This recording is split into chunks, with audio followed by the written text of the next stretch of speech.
Hello વિદ્યાર્થી મિત્રો, આજે આપણે ધોરણ 7 ગુજરાતી જે 2024માં નવું પાઠ્યપુસ્તક આવ્યું છે એનો ત્રીજો પાઠ અમારી કામધેનુ એ પાઠની સમજૂતી જોઈ રહ્યા છીએ.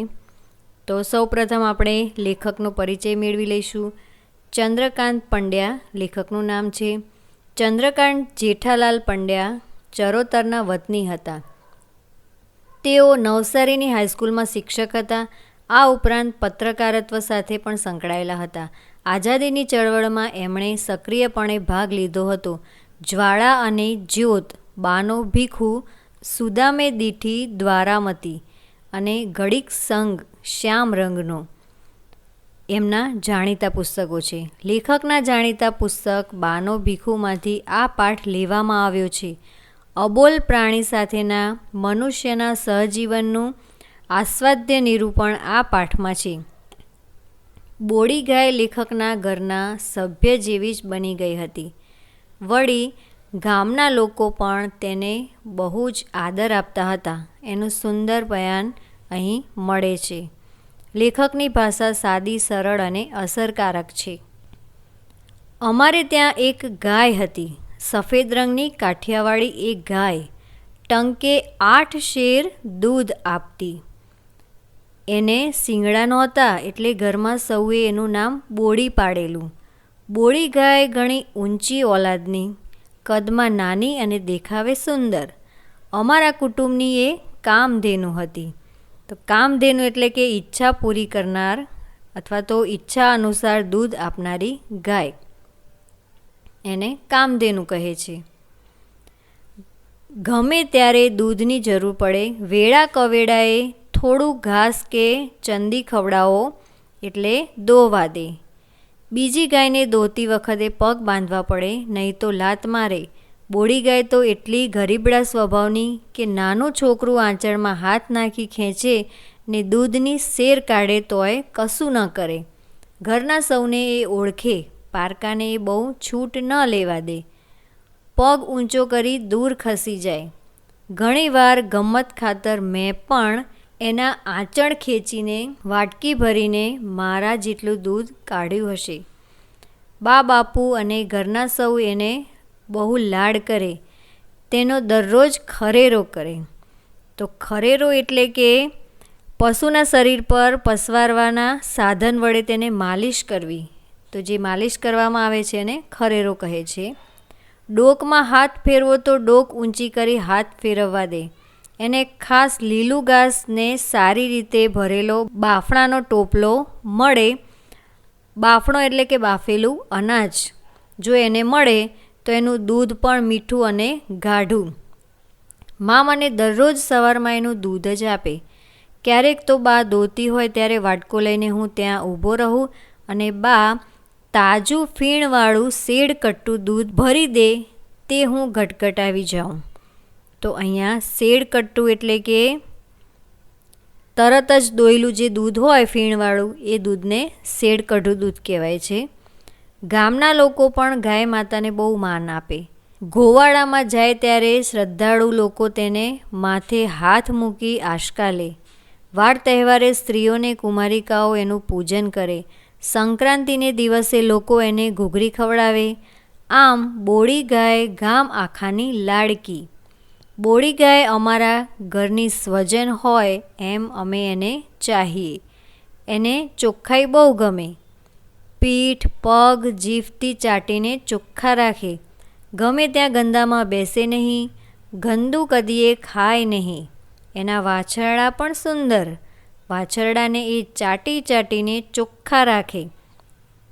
અમે એને બહુ વહાલ કરીએ. એની સાથે રમીએ, એને નવડાવીએ. લીલી ચાર કાપીને અમારા હાથે ખવડાવીએ. બોડી ગાયના છાણ મૂત્રની પણ બહુ માંગ રહેતી. સારા નરસા પ્રસંગે લોકો બોડીનું છાણ લેવા આવતા. બોડીનો ઉંબેલ 1.25 વર્ષનો. તો ઉંબેલ એટલે કે 2 પ્રસૂતિ વચ્ચેનો ગાળો, તો એને ઉંબેલ કહે છે. 1.25 વર્ષે વિયાય એટલે એનો વંશવેલો બહુ મોટો. વાછરડા મોટા થાય એટલે બાપુને ખેતીના બળદ તરીકે કામ આવે. આજે પણ બોડી ગાયની બીજી પેઢી હયાત છે. એની પૌત્રી રમલી ગાય આજે ધરમપુરમાં ઘણા કુટુંબમાં બાપુની સ્મૃતિ રૂપે જાણીતી છે. આજે પણ ધરમપુરમાં ઘણા ઘરો રમલી લે કહી લાલચ આપી બોલાવે છે, તેને હાથ ફેરવે છે, એને માટે નિયમિત કંઈક ને કંઈક ખાવાનું રાખી મૂકે છે અને રમલી દરરોજ અમુક ઘરની નિયમિત મુલાકાત લે છે. જાનવરને મમતા આપો, પછી જુઓ એ શું નથી આપતા. બા કહેતી કે એકવાર ઘરમાં ચોર આવેલા. તે દિવસે બોડી ગાયે બરાડા પાડીને ફળિયાના સૌને જગાડ્યા હતા ને ચોર નાસી ગયા હતા. બાપુની ઠાઠડી નીકળી ત્યારે એણે કેટલાય ધમપછાડા કરી ખીલેથી છૂટી નાસભાગ કરેલી. બોડી ગાય કુટુંબની ખરેખર કામધેનુ હતી. બાપુજીના અવસાન પછી બોડી ગાય અને એક ભેંસ અમારા ગુજરાનનું સાધન હતી. ભેંસ હતી તે વર્ષ આત્રે મરી ગઈ હતી. બીજી ભેંસ ખરીદવાની બાની આર્થિક સ્થિતિ નહોતી. ખેતર વેચાઈ ગયું ત્યારે બોડી ગાય ઉપર જ અમારું કુટુંબ નભતું. એના દૂધની લાયણીના મહિને 25 રૂપિયા આવતા.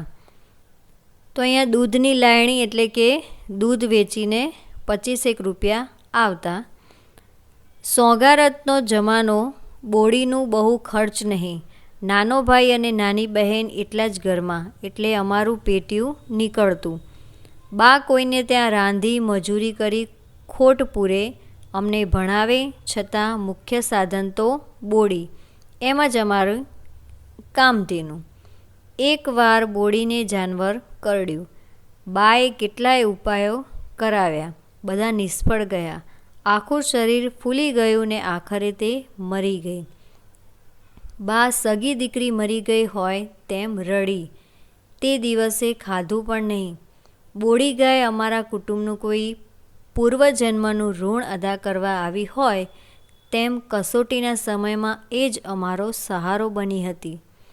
ક્યાંય હાથ લાંબો કરવાની વેળા બાને એણે નહોતી આવવા દીધી. એનું કાર્ય પૂરું કરી એ ગઈ. તે જ વર્ષે અમારો કોલેજનો અભ્યાસ પૂરો થયો. મને નોકરી મળી. એ પણ કેવો અકસ્માત! બાએ બોડીને ચાંદલો કર્યો, ફૂલ ચોખા ચડાવી, ભીની આંખે પ્રણામ કર્યા. બાપુની જૂની વાડીમાં જ એક પીપળા નીચે ખાડો ખોદાવીને દટાવી. એ પીપળો આજે બોડી પીપળો તરીકે ઓળખાય છે. વટ સાવિત્રીને દિવસે ગામની સ્ત્રીઓ એ પીપળાનું પૂજન કરે છે. બોડી ગાયનું સંભાળણું એ રીતે આજે પણ કાયમ છે. તો આ પાઠ બાનો ભીખુમાંથી લેવામાં આવ્યો છે. પાઠના કેટલાક શબ્દાર્થ જોઈશું. ટંક એટલે કે નિશ્ચિત સમય, બાફણું બાફેલું અનાજ, આશકા દેવની આરતી, સંક્રાંતિ એટલે કે મકર સંક્રાંતિ, ઘૂઘરી બાફેલી જાર, બાજરી વગેરે, વસ્ત્રગાળ વસ્ત્રથી ગાળેલું, સોગારત એટલે કે સોંગવારી, વટ સાવિત્રી વડનું પૂજન કરવાનો દિવસ. શબ્દ સમૂહ માટે એક શબ્દ. તરતનું જ દોહેલું દૂધ એટલે કે શેડ કઢવું.